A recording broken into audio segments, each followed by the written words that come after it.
Brits make mad dash home from Portugal to beat new quarantine rules deadline. British tourists called the scenes at the airport absolute carnage, claiming it took over 2 hours to check in, and blamed UK government ministers for creating the situation. Portugal had been added to Great Britain's amber list. UK holidaymakers rush home before new quarantine rules kick in. Brits swarmed the airport to get on flights that would enter the UK before the new rules come into force. UK government announced last week that Portugal had been added to Great Britain's amber list, which requires those entering the UK from amber countries to spend 10 days in quarantine at home.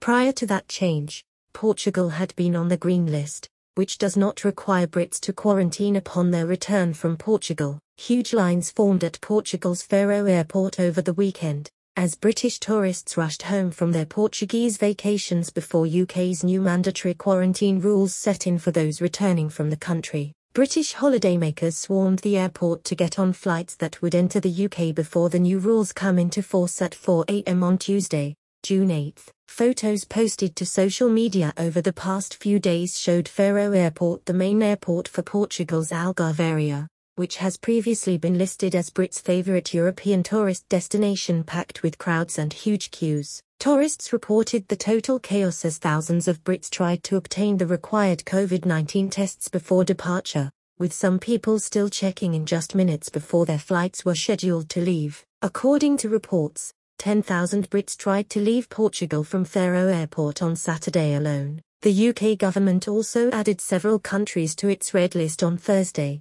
including Costa Rica, Egypt, Afghanistan, Sri Lanka, Sudan, Bahrain, and Trinidad and Tobago. Brits returning to the UK from a red list country are required to spend 10 days in a designated quarantine hotel, which costs £1,750. Many of the countries on the UK's slim green list, such as Australia and New Zealand, currently do not allow Brits to travel there for leisure.